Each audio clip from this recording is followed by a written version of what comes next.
Hey guys, welcome to London Lips YouTube channel. Welcome if you're new and welcome if you're not. Today we are talking about CARLEE Russell once again. Yes, we are talking about CARLEE Russell because this CARLEE Russell case, it just gets worse and worse every day. Her character is being slated more and more every single day. So let's talk about the new things that have come out about CARLEE Russell. So CARLEE Russell was apparently researching the Liam Neeson movie Taken before she disappeared. You know, she was researching what happens apparently when you get an Amber Alert. Now, it is a bit strange that she was researching it, but then again, I research a lot of things, so research does not necessarily mean you're lying. It could just be a coincidence, but let's talk about what she said happened to her. So, she said a man came out of the trees and he mumbled to her that he was basically checking on the baby. Because remember, she said she'd seen a toddler on the road alone in the dark and she went to find out what was going on to the toddler. So, a man mumbled he was checking on the baby. He then picked her up and took her over a fence and into a car. The next thing she remembers was being in a trailer of an 18-wheeler and she heard a female voice, but she did not see who the woman was. She then said she could hear the baby crying and the male had orange hair. So orange hair, you know, he was obviously ginger.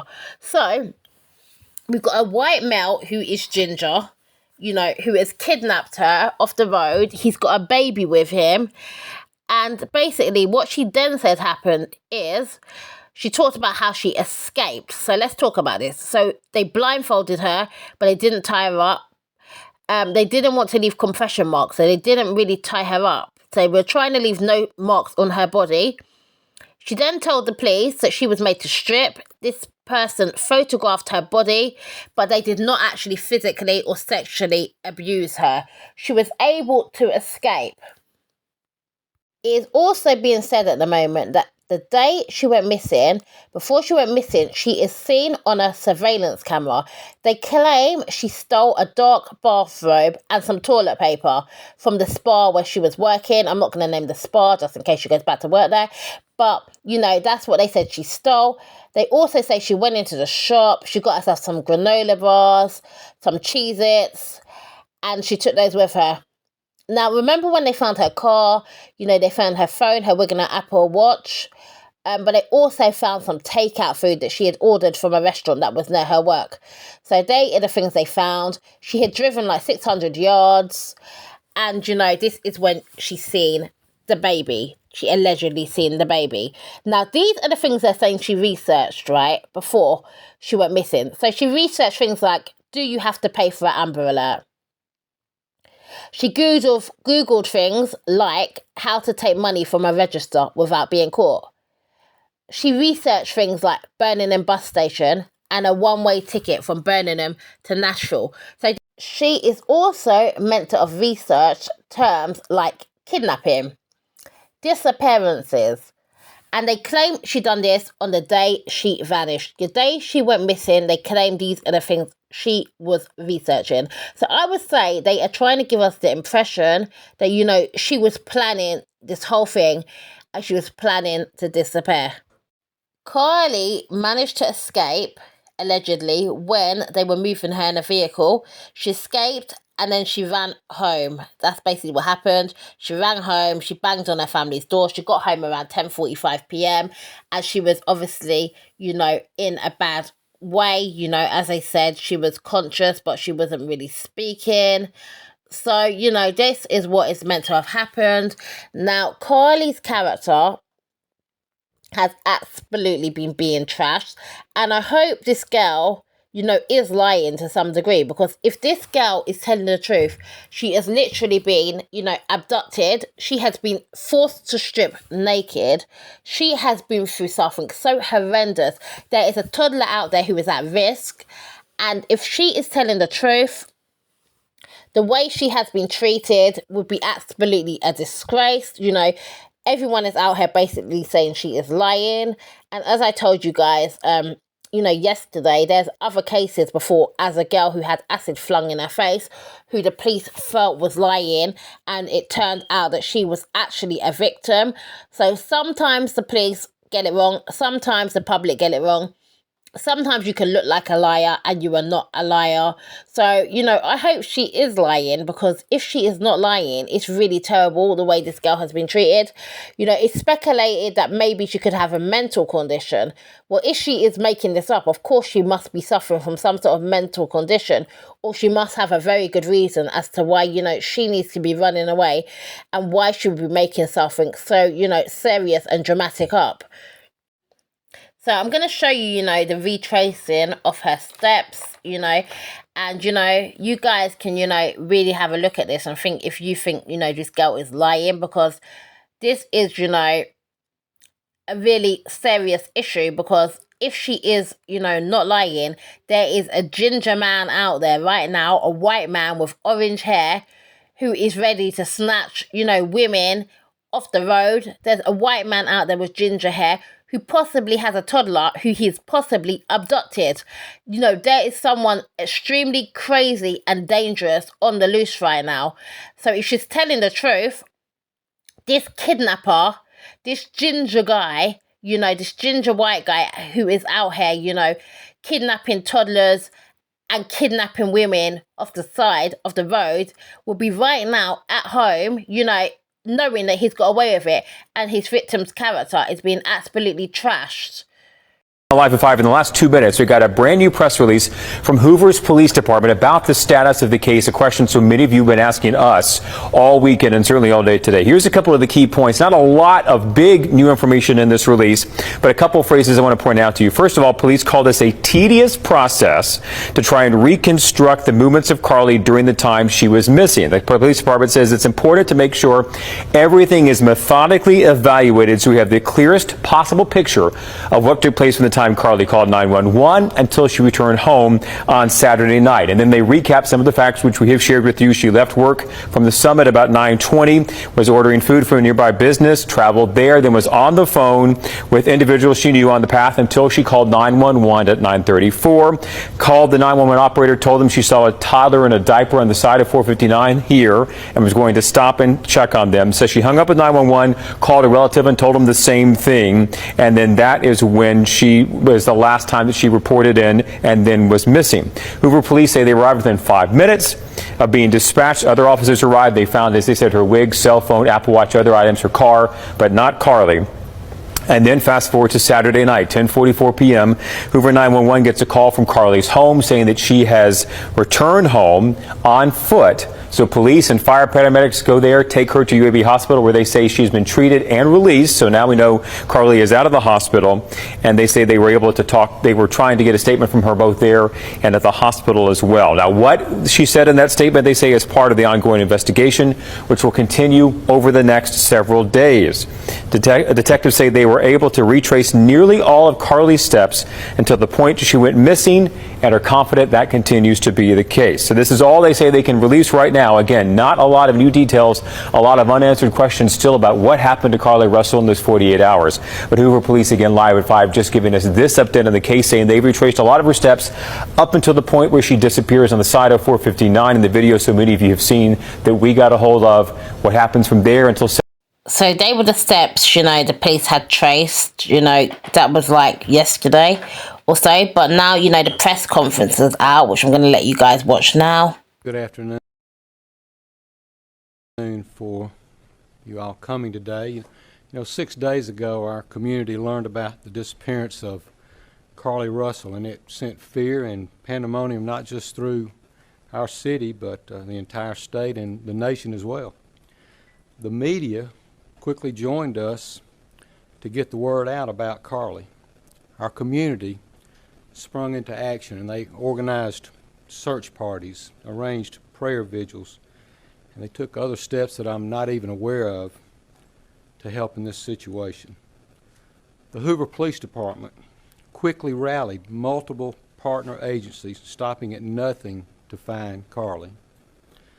I'd like to take this time to say thank you first to the Hoover Police Department, our partner agencies, our wonderful community, and to all those that aided in some way in connection with this situation.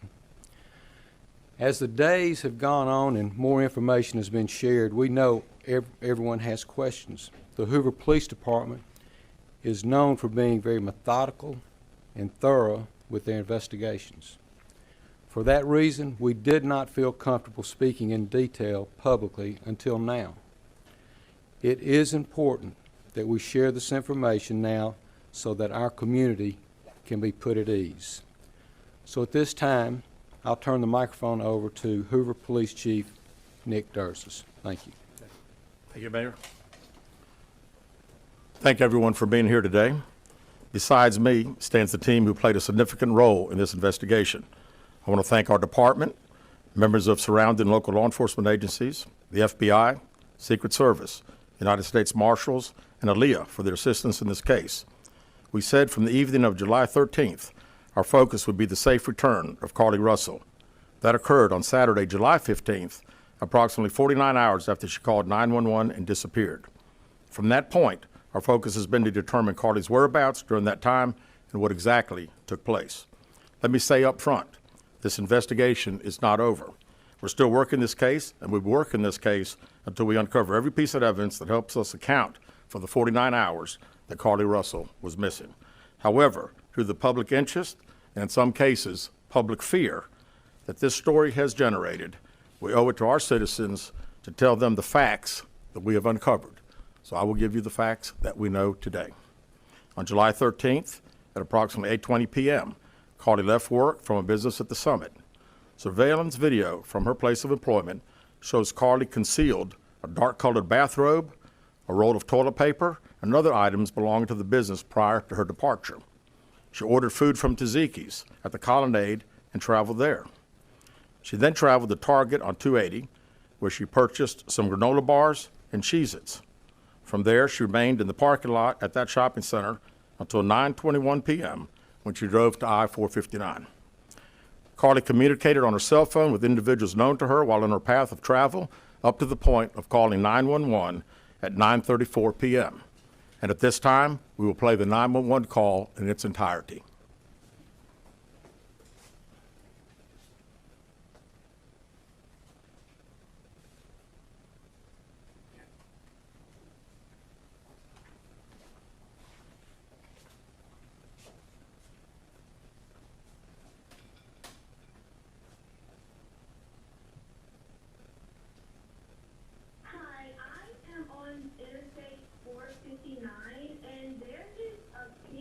Walking by themselves. Hold on. Where on 49 are you? I'm right next to the exit 10 by the Hoover Med, like to get off by the Hoover Med. Okay, so you're before the exit? Yes. Okay, and were you headed southbound or northbound? Like towards Tuscaloosa or towards 280? Towards Tuscaloosa. Okay, and was the child on the left or right side? On the right side. Were they walking northbound or southbound? They're walking towards Tuscaloosa. Walking southbound? How old do they look? Like a toddler, like maybe like 3 or 4. Did you pull over with them? Are you still with them? Yes. Okay, are you with the child right now? No, I'm not. I didn't get out of the car. I can see them though. Do you mind staying and keeping an eye on them until we get there? Yeah. Yeah, sure, yeah. Okay, what kind of car are you in? I'm in a red Mercedes-Benz. Is it a sedan or SUV? SUV. I mean, it's a sedan. Sorry. Can you put your hazards on for me? Yeah, they're on. Okay. Did you talk to the child at all, or did you say anything to them? No. Okay. No. Do they look like they're injured? No, they don't. Are they white, black, Hispanic, or Asian? They're white. Okay. Is it male or female? I think it's a boy, a little boy. White male? Okay, so is he wearing clothes? Yes. Okay. What is he wearing? It's a white t-shirt, and it doesn't look like he has any pants on. It looks like a diaper.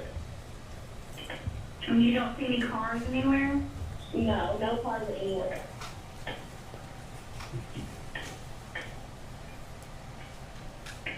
Okay. All right. What's your name? My name is CARLEE Russell. And you don't see any injuries on the child from where you're at, correct? No, but I can't really see them that good.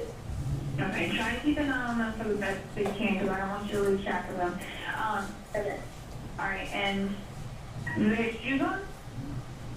No, Shoes? not that I can see. I can't really see that one. Okay.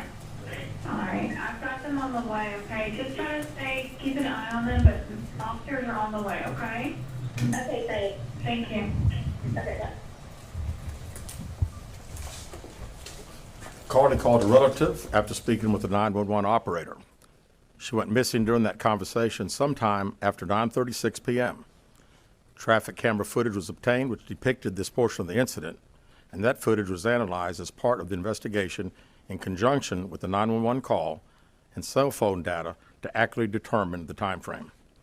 Carly's 911 call remains the only report of a child on the interstate, despite numerous vehicles passing through the area at that time. No one has called to report that a child is missing, and the Hoover Police Department did not locate any evidence of a small child walking down the interstate. Data from Carly's phone, including her Life 360 app, shows that she traveled approximately 600 yards in her vehicle while she was on the phone with 911, stating that she was following a child. 600 yards.